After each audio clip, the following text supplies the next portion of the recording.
Hello everyone, जय श्री कृष्णा। कैसे हैं आप सब? आई होप कि आप सब अच्छे होंगे। तो ये है मेरी जेठानी और ये दोनों इनकी लड़कियां हैं।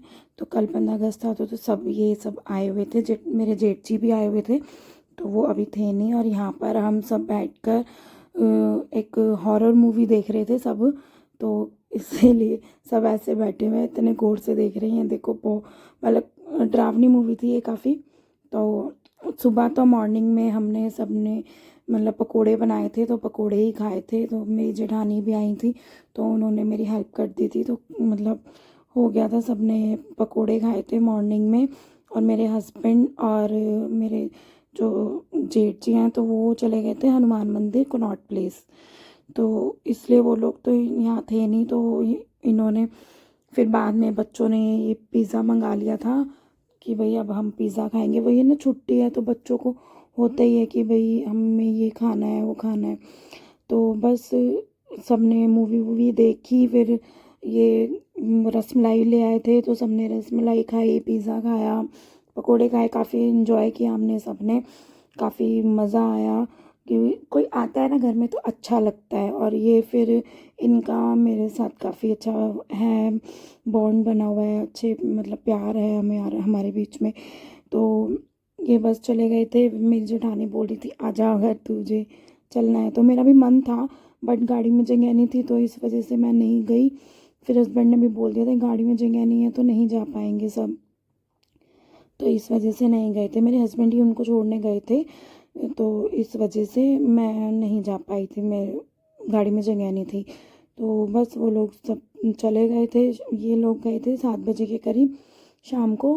तो बस उसके बाद मैंने थोड़ी सी देर बाद मैंने चाय ले ली थी। और ये जो सुबह हमने पकोड़े बनाए थे, पकोड़े बच गए थे तो मैंने सुबह वो पकोड़े खा लिए थे। फिर रात को भी इन्होंने बोला कि मैं तो ब्रेड और जैम खाऊंगा।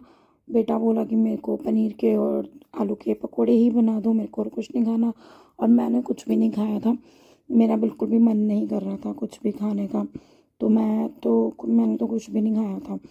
बट अपने बेटे के लिए मैंने यहाँ पर पकोड़े बना दिए थे बस। तो पनीर ले आए थे, ये तो पनीर के पकोड़े बना दिए थे। सुबह भी हमने आलू के, गोभी के, पनीर के और हरी मिर्च के मतलब काफ़ी सारे हमने पकोड़े बनाए थे। तो बस वो उन्हीं को खा के एंजॉय किया था। और पतंग हम कल उड़ा ही नहीं पाए थे, मतलब बारिश भी हो रही थी, बारिश की वजह से भी नहीं उड़ा पाए थे। और फिर सब आए थे तो टाइम का पता ही नहीं लगा कब टाइम ख़त्म हो गया सब, मतलब पता ही नहीं लगा। और यहाँ पे ये मैंने पनीर के ना पीसेस कर लिए हैं। पनीर के पीसेस को बीच में से मैंने कट कर दिया और उसके अंदर मैं ये चाट मसाला भर रही हूँ। उससे ना क्या है कि फीके फीके नहीं लगेंगे। और ये ट्रिक मुझे मेरी जेठानी ही बता के गई थी, क्योंकि सुबह हमने बनाए थे तो उन्होंने ही मुझे बताया था, मुझे नहीं पता था। पहले तो मैं सिर्फ ये पनीर काट के ऐसे ही फ्राई कर लेती थी, मुझे नहीं पता था फीके फीके लगते हैं फिर वो, तो टेस्ट नहीं आता। तो ऐसे चाट मसाला उसके अंदर भर के ना पनीर के अंदर, तो हमने फ्राई करे थे ना तो काफ़ी अच्छे लग रहे थे। तो मतलब थोड़ा सा मसाला लग रहा था कि भाई पनीर के अंदर कुछ डला हुआ है। नहीं तो वैसे ही हम फ्राई करते हैं ना तो वो लगते हैं, मतलब फीके फीके से लगते हैं, टेस्ट नहीं आता है। तो ऐसे ही फिर मैंने शाम को भी करके दिए थे, मेरे बेटे को भी पसंद आए थे। तो इस वजह से फिर उसने बोला कि मम्मी पनीर के बना दो। वैसे वो पनीर के खाता नहीं है खुश होके मेरा बेटा, लेकिन आज उसने जैसे पनीर के अंदर मैंने मसाला भर के बनाए तो उसको काफ़ी पसंद आए। तो बोल रहा था मम्मी जैसे ताई जी ने बनाए थे वैसे ही बनाना, क्योंकि मॉर्निंग में मेरी जेठानी आई थी तो उन्होंने ही मतलब हेल्प कराई थी तो उन्होंने ही बनाए थे।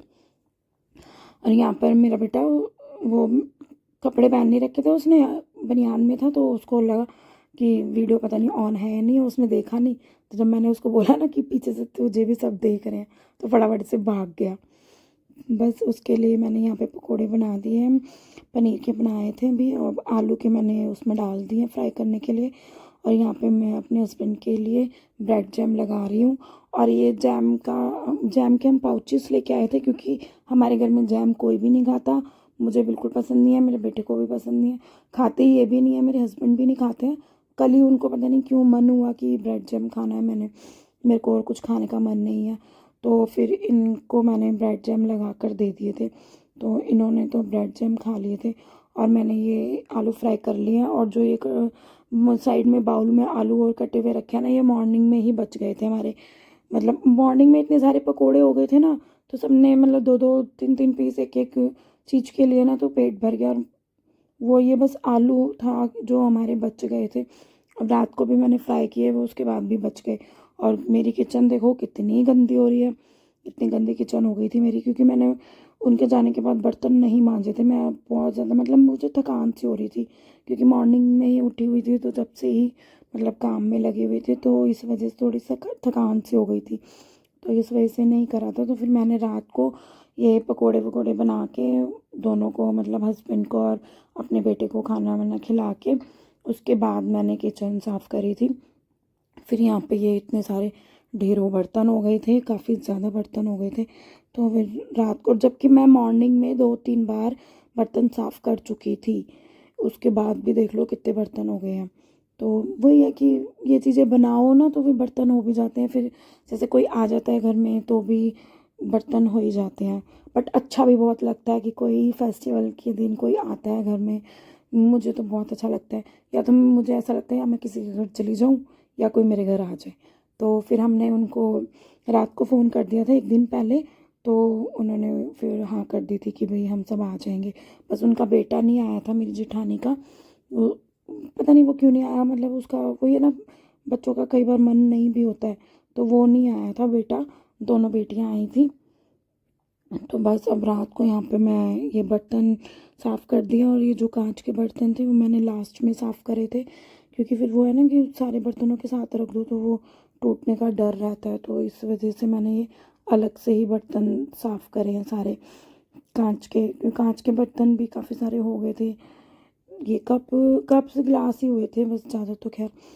और यहाँ पर ये मैं दूध ख़त्म हो गया था इस भगोने में, तो इसमें से जो मलाई थी वो मैंने मलाई निकाल ली थी। और अभी ये देखो मेरा ये बाउल मलाई का काफ़ी मतलब पूरा भर गया है। तो अब मैं इसकी वो इसका मक्खन निकाल के फिर मैं वो निकालूंगी, घी निकालूंगी, इसका घी तैयार करूँगी। और यहाँ पे जो मैंने फ्राई किए थे पकोड़े, वो वाला घी भी मैंने छान लिया है। जो थोड़ा बहुत उसमें रह जाता है पकोड़ों का, तो वो भी अच्छे से उसका यहाँ पे छन गया है। तो मैंने फिर ये भी बर्तन क्लीन कर दिए थे। मैंने कहा कढ़ाई भी फटाफट से मैं क्लीन कर देती हूँ। तो मैंने वो दूध वाला भगोना भी मांज दिया था बाद में। और ये घी की जो कढ़ाई हो गई थी वो कढ़ाई भी मैंने मांज दी थी। और यहाँ पे मैंने गैस भी साफ़ कर दी है सारी जूने से अच्छे से, क्योंकि वो फ्राई वगैरह करते हैं ना, तो छींटे वीटे पड़ती ही हैं घी की। तो इस वजह से फिर मैंने यहाँ पर सारे में किचन साफ़ कर दी थी। और किचन देखो मेरी इतनी अच्छी हो गई है, पूरी मैंने नीट एंड क्लीन कर दी है। तो बस ये है कि अब अपना काम हो गया है तो सही है बस। तो मुझे तब से हो रहा था हाय बर्तन पड़े हैं, बर्तन पड़े हैं, बर्तन करने, किचन साफ़ करनी है। तो बस मैंने यहाँ कर दी थी। अब मैं कपड़े वपड़े चेंज कर लूँगी, ठाकुर जी को मैं सुला दूँगी, उसके बाद कपड़े भी चेंज करूँगी। और तो चलिए मिलते हैं नेक्स्ट व्लॉग में, तब तक के लिए बाय बाय, जय श्री कृष्णा। प्लीज़ सब्सक्राइब ज़रूर कीजिएगा।